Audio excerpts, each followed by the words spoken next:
I still taste the blood. Not the polite copper of a split lip, the thick, metallic flood that comes when you bite clean through the inside of your cheek to keep from screaming in a room full of men who decide your worth in 8 seconds. 8. I counted them on the grandfather clock behind my sister's head while her voice floated across the mahogany like poisoned perfume. Your services are no longer required, Mara. The words landed softer than silk, heavier than concrete. 14 faces pretended to study their Montblanc pens. My father's eyes slid to the window, as if the Nashville skyline might absolve him. Celeste's lipstick was the exact shade of fresh arterial spray. She smiled the way a cat smiles when it hears the canary's neck snap. I stood up so slowly the leather chair didn't dare groan. I wanted them to remember the sound of my heels walking away alive. The corridor outside the boardroom is a tunnel of refrigerated air and recycled regret. Fluorescent tubes buzz like dying wasps. Riley is already there, clutching a banker's box the way a drowning woman clutches driftwood. Her mascara has surrendered in 2 perfect black rivers. Tell me it's a prank, she whispers. I take the box from her trembling arms. Start the car. We're not coming back. She doesn't ask where we're going. She just runs. My office smells like vanilla candles and the ghost of every 80-hour week I ever build. 15 years collapse into 2 cardboard cubes and 1 lie. I peel the brass nameplate off the door with my thumbnail until it screeches. Mara Ellison, EVP Operations. Still warm from my palm. I drop it in the trash like a spent casing. On the desk sits the framed photo Dad forced on me last Christmas. Celeste and me at 12, sunburnt, gap-toothed, arms slung around each other on Tybee Island. The glass cracks under my grip. 7 years bad luck. I'll take 10. Riley locks the door, leans her forehead against the frosted glass. Clients. Already airborne. Warehouses. Diverted by noon. Payroll. Rerouted at 9:14 a.m. She exhales like someone punched her solar plexus. You planned this. I nod once. Every sleepless night for half a decade was a rehearsal. I hand her a flash drive on a silver chain. Wear it like a rosary. Lose it and we both wear orange. She loops it around her neck, kisses the metal. Let's go steal an empire. The drive home is 43 minutes of Nashville choking on its own exhaust. I roll every window down. November wind slaps the tears off my cheeks before they fall. I do not cry. I catalog. Every slight. Every stolen slide deck. Every time Dad said, Celeste closes, Mara counts. Every time Mom smoothed Celeste's debutante curls and told me to smile prettier. I count them like rosary beads forged from razor wire. We pull into the garage at 10:02. The house is dark except for the blue glow leaking from the basement. I built the war room behind a false wine rack, soundproof, Faraday caged, temperature controlled to 68 degrees so the servers never flinch. One wall is a whiteboard bleeding red ink. Another is a corkboard pinned with Polaroids of every handshake I ever trusted. Riley whistles low. It's beautiful. It's a bomb shelter, I correct. Difference is perspective. I pour 2 fingers of Dad's private label bourbon into chipped coffee mugs. Riley downs hers like holy water. I sip mine and let it burn scripture into my throat.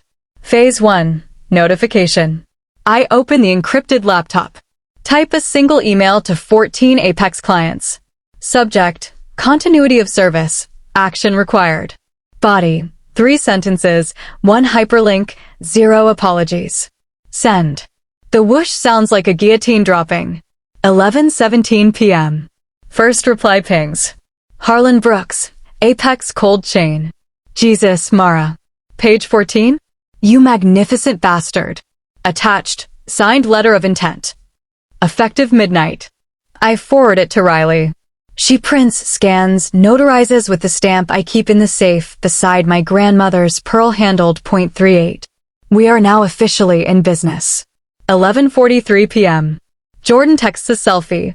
17 ops rebels crammed into a Waffle House booth, raising coffee mugs in rebel salute. Caption. Fleet's yours, Captain. Where do we dock? I send coordinates to the abandoned textile mill I lease sight unseen at 3:14 a.m. Rent paid in Monero. Landlord thinks I'm opening a church. Close enough. Midnight. Celeste calls. I let it ring until voicemail bleeds.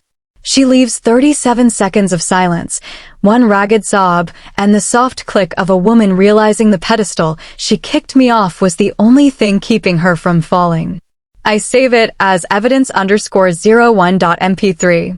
Then I call her back. She answers on the first ring. Mara. Her voice is gravel dipped in honey. Undo it. Undo what? The contracts. The clients. My life. I laugh. It echoes off the basement rafters like breaking glass in an empty cathedral. You fired me at 9:02. By 9:04 I was airborne. Physics, Celeste. You taught me gravity is non-negotiable. I hang up before she can scream. 1:12 a.m. Dad texts. One line. I taught you too well. I stare until the screen burns my retinas. I type back. You taught me loyalty is a one-way street. I just changed the direction. Delete. Send nothing. Some wounds need air. 2 a.m. Riley and I sit cross-legged on the war room floor, surrounded by pizza crusts and legal pads. We rename the company. Ellison Shadow Consulting is too obvious. We need something that whispers. I trace the lightning bolt scar on my left palm, bike wreck, age 9. Celeste dared me to jump the creek. Scar, I say. Scar logistics. Riley grins. Leaves a mark. Heals stronger. We clink cold coffee mugs. Scar is born. 3:30 a.m. I stand under the basement's single. Red bulb and address my reflection in the blacked-out window. You are not the spare, I tell her. You are the detonation. The woman in the glass nods back, eyes feral. Good. 4:15 a.m. First truck rolls out of a borrowed Chattanooga yard. Driver's name is Tito. He FaceTimes me from the cab, cigarette dangling, eyes bloodshot with loyalty. Ms. Ellison, 30 pallets of insulin bound for Memphis. Your signature on the manifest. I sign with a stylus, tears and triumph blurring the screen. Drive like the devil's chasing you, Tito. He is. He salutes and disappears into the dark. Phase 2, delivery. We do not miss a single box. 5:50 a.m. Sunrise leaks through the mill's broken skylight, painting the concrete gold. 17 sleep-deprived pirates cheer as the first Scar banner unfurls, black field, crimson letter S shaped like a lightning bolt. Jordan hoists me onto a pallet. I clear my throat. No sleep until every client forgets we ever had another name. No mercy for anyone who uses the E-word. We are the scar tissue that holds the wound together. Who's with me? They roar loud enough to rattle pigeons from the rafters. 7 a.m. Celeste's emergency board zoom. I join from the mill floor, forklifts humming behind me like war drums. Dad looks 70 overnight. Celeste's lipstick is gone, her mouth a raw slash. The chairman stammers through a 7-figure retainer. I mute my mic, turn to my crew. Raise your hand if you want to crawl back. 0 hands. I unmute. We'll counter with 10 figures and a seat on the board. Or you can explain to shareholders why Christmas is canceled. Celeste lunges at her webcam. You'll bankrupt us. I lean in until my breath fogs the lens. You already filed the bankruptcy in your head the moment you thought I was disposable. 8:09 a.m. The hidden clause surfaces. Paragraph 23C. Termination without cause triggers a 10-year exclusive auto. Renew. Non-compete forever. Dad reads it aloud, voice cracking like thin ice. He looks straight into camera. Mouths, ruthless. I mouth back, necessary. The call ends in static. 9 a.m. Courier delivers Dad's handwritten note on heavyweight cream stock. Front, I taught you too well. Back, in microscopic ink. Proud doesn't cover it. Fix what I broke.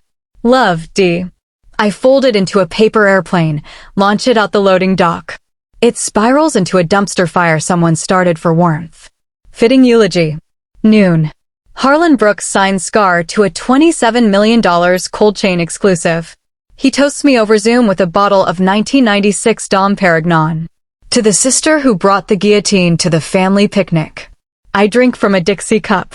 Tastes like victory and pennies. 2 p.m. Celeste texts a photo, her CEO nameplate snapped in half. Caption, this isn't over. I reply with a single emoji, high voltage. She blocks me. I smile so wide my cheeks split. 6 p.m. Scars first, all hands. We take out barbecue off folding tables under strings of Christmas lights someone stole from a construction site. I stand on a stack of pallets again. Tomorrow we open escrow on riverfront brick. Day after, we hire 20 more. By Valentine's, Ellison freight will be a footnote on our invoices. Tonight, we sleep. They cheer, exhausted, electric. 10 p.m. I drive home alone. The house is too quiet. I pour bourbon, same bottle, same mug. I open the basement safe. Inside, the original LLC articles for Scar, signed the night Dad called me stabilizer. I kiss the ink. Then I burn them in the fireplace. Ashes taste like closure. The next 3 weeks are a fever dream of forklifts and fire drills. We sleep in shifts on yoga mats between server racks. Riley develops a caffeine tremor that syncs perfectly with the printers. Jordan tattoos the Scar lightning bolt on his forearm the day we land Cove near defense, $40 million overnight. I sign the contract with a pen filled with my own blood. Dramatic? Absolutely. Necessary? Ask the board that tried to bury me. November 15th. Scar moves into the renovated warehouse on the Cumberland. Exposed brick, skylights patched with stained glass from a demolished Baptist church. Meeting rooms named after clients who followed me into the fire, Harlan, Tito, Apex, Covenier. I hang a new framed photo. The 17 pirates shoulder to shoulder under the black flag. Dad visits unannounced. He stands beneath the skylight, light fracturing across his face like penance. I owe you apologies in bulk, he says. Start with 1998, I answer. He laughs until he cries. We don't hug. We're Ellisons. We nod. It's enough. December 1st. Board forces Celeste to sign Scar as prime contractor. She does it in the mill's loading bay, pen shaking so hard the ink spiders. Afterward, she corners me by the vending machines. No cameras. Just sisters and 30 years of unpaid debt. You won, she whispers. I survived, I correct. Same difference. She reaches for my hand. I let her hold it for 3 seconds. Her palm is ice. I pull away. Some fractures never knit. Christmas Eve. Scar throws a party on the warehouse roof. String lights, fire barrels, a bluegrass band sawing through Jolene. Jordan slow dances with Riley under fake snow blown from a leaf blower and shredded office paper. I stand at the edge, Nashville glittering below like spilled diamonds. Dad appears beside me, offers a flask. I drink. He says, I'm stepping down as chairman. Board wants you. I choke on bourbon. Celeste. Agreed to CMO. Her choice. I look across the roof. Celeste is laughing at something Harlan said, red dress against white lights. She meets my eyes. Lifts her glass. I lift mine. Distance, 30 feet. Gulf, 30 years. Maybe one day we'll build a bridge. Tonight we just don't burn it down. January. Scar hits $53 million run rate. 42 employees. 0 apologies. I wake at 4 a.m. every morning, check the monitors. Every pallet on time. Every client asleep in the bed I made. I still taste mahogany. But now it's the conference table in Scar's boardroom. My table. My nameplate. My empire carved from the corpse of their indifference. Some nights I scroll the old family photos. Celeste and me on that beach, sunburnt, invincible. I zoom in on our clasped hands. I trace the space between our fingers where the future used to hide. I whisper to the screen. You lit the match, sis. I just became the fire. Here's where I need you. I still flinch when the phone rings after midnight. I still check the locks 3 times. I still taste blood when someone says, family meeting. So tell me in the comments, raw, no filter. If the person who raised you on lies handed you the knife, would you cut the rope? Or tie a noose for both of you? Type it. I read every Scar. Because some nights this warehouse feels like a throne built on bones. And I need to know I'm not the only one who learned how to bleed quietly enough to win. See you in the ashes.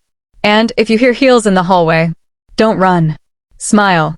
The Scar always smiles last.